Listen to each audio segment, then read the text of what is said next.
Hello everyone! Welcome sa Kitchen ni Rhoda. For today's video, nagluto po ako ng gulay at ginawan ko po ng tatlong recipe. Ngayon po, ang unang ipapakita ko po sa inyo yung first recipe na ginawa ko. Kaya tara po, umpisaan na natin! Ito po yung unang recipe na ginawa ko, lumpiang gulay with toge. Uploaded na po yan. Pa-check na lang po yung notification bar above. So ngayon naman po, ito po yung ipapakita ko sa inyo ang ating lumpiang gulay na ginawan ko ng sauce ng suka.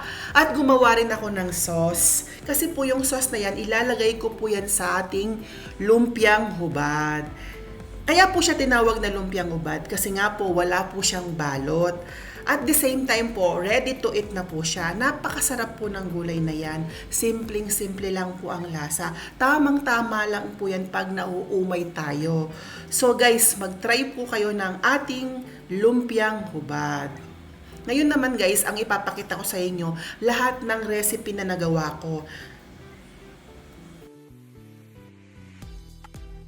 Ito na nga po yung tatlong recipe na nagawa ko sa isang putahe lang. Ang ating lumpiang prito, lumpiang ubad, lumpiang toge with tokwa. At gumawa po ako ng sauce. Ito nga po yung pinakasabaw ng gulay natin.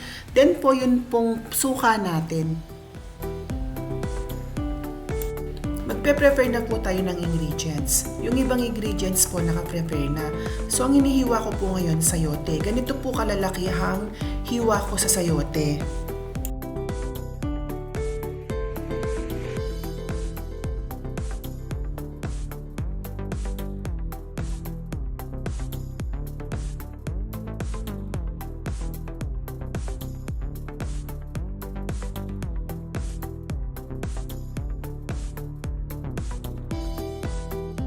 Next naman ang sibuyas na puti.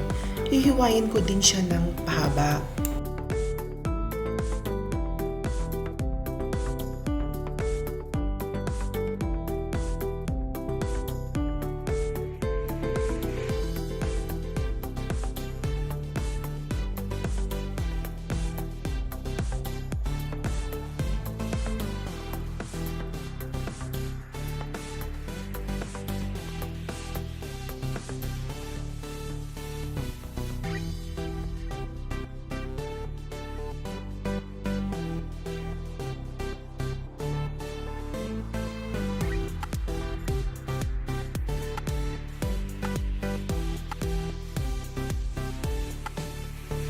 Ganon din sa bell pepper, pahaba din ang hiwa.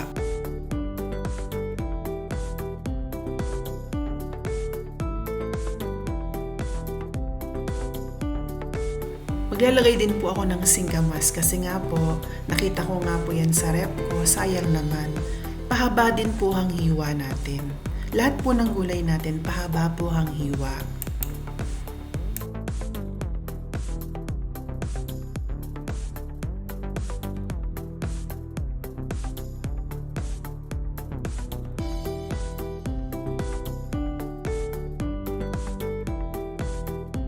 Next naman ang ating tokwa, hihiwain natin into cubes.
Maglalagay po ako ng salt and pepper para magkaroon po ng lasa ang tokwa bago natin prituhin.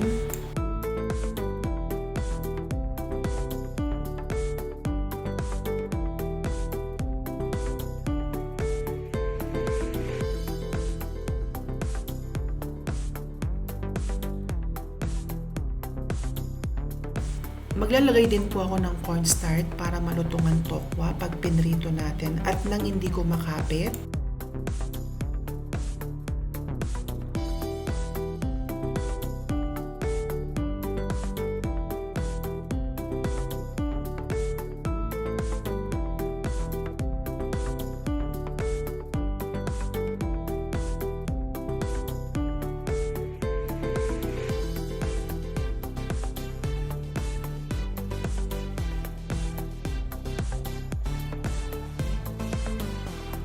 Lahat ng ingredients na i-prepare na natin. Ngayon naman gagawin natin, magpiprito tayo ng tokwa at igigisa na natin ang ating mga gulay.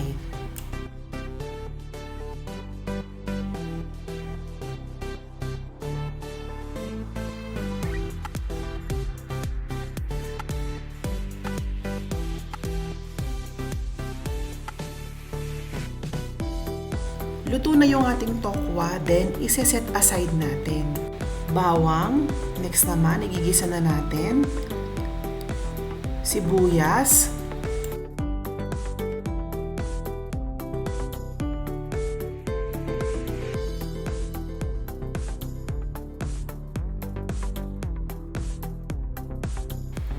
Hipon. Hahaluin natin hanggang sa maluto na yung hipon natin.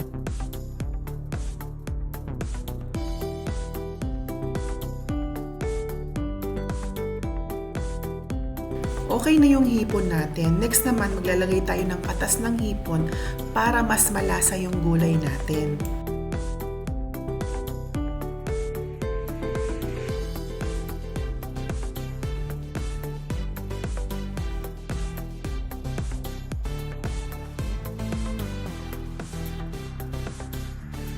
Maglalagay po tayo ng chicken cubes.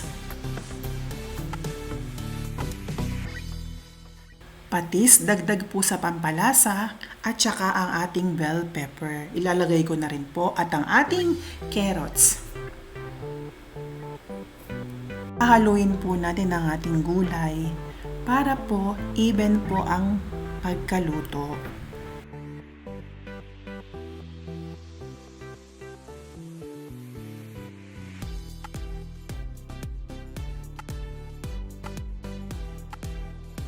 Ilalagay na rin natin ang ating sayote at saka Baguio beans.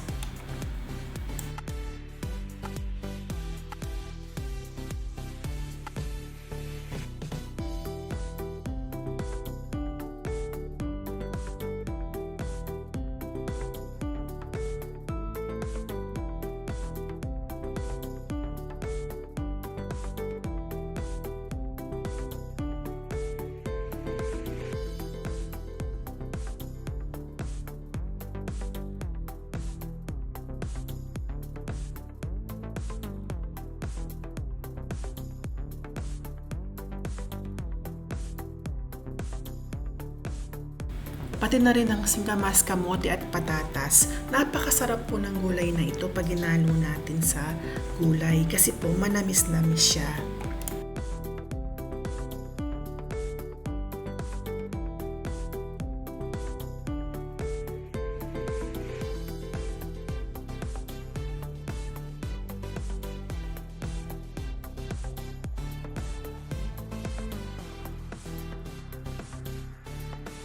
Next naman po ang celery. Ito po yung nagbibigay ng aroma sa gulay natin, kaya po madami po akong nilagay. Pagkahalo po, tatakpan ko, then palalambutin po natin ang mga gulay.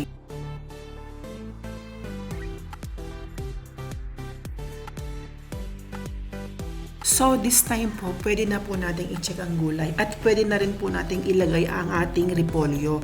Kasi po ang repolyo, kaya ko po siya nilagay sa uli dahil ang repolyo po madali lang pong lumambot.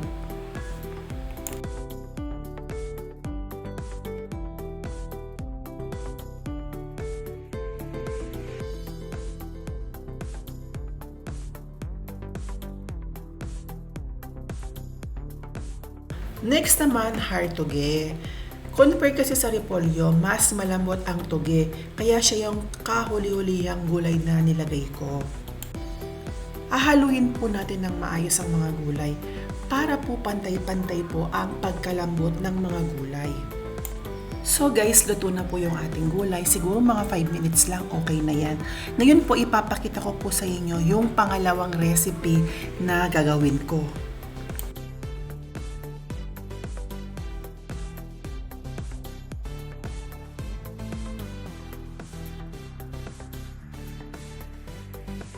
Pinagiwa-hiwalay ko na po yung mga lumpia wrapper. Next naman po ang gagawin natin, i-assemble na po natin sa plato. 2 lumpia wrapper po ang ilalagay ko sa plato para po mas crispy po ang ating lumpiang gulay. Maglalagay po tayo ng gulay sa wrapper. Dadagdagan ko pa po, kulang pa po yan. Magdadagdag pa po ako ng gulay. Next naman, iro-roll natin. Ganyan muna gagawin natin. Then, sa side, sa kabilang side naman, sandali lang po muna. Medyo ilahin po natin paloob. Yan. Then, iro-roll na natin sa kabilang side. The other side naman. Next naman, iro-roll na natin. Ang pagka-roll po natin dapat maigpit po ang pagkahawak sa wrapper para po walang hangin at malutungan lumpia natin. Then po, ikot. Dire-diretso lang po ang ikot hanggang sa yan po, ganyan po. Medyo piitin natin paloob para po hindi maluwag ang pagka-roll ng lumpia natin. Then po, iikot na lang po natin yan. Yan. So may butas po siyang konti. Okay lang naman po yan. Hindi naman po yan lalabas kasi 2 wrapper po ang ginamit natin.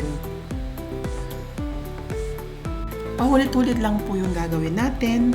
Gulay, the wrapper, and then the balot. Hanggang sa maubos po ang gulay.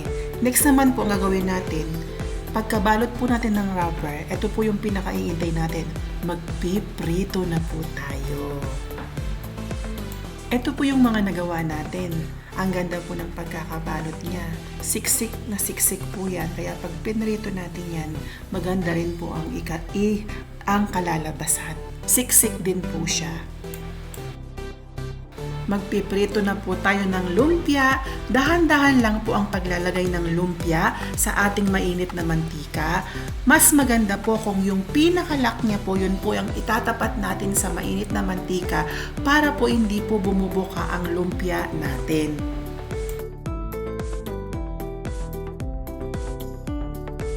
Habang nagpiprito po tayo, huwag niyo pong kalilimutan mag-like, mag-comment, paring na rin po yung notification bell para ma-update kayo sa mga susunod na video ko. And of course, subscribe to my YouTube channel.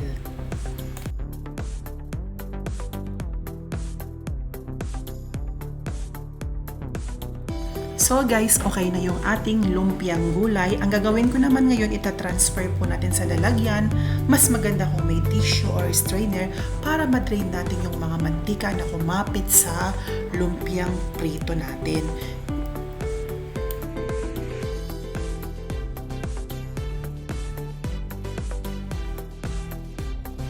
So guys, luto na ang ating lumpiang gulay with matching suka.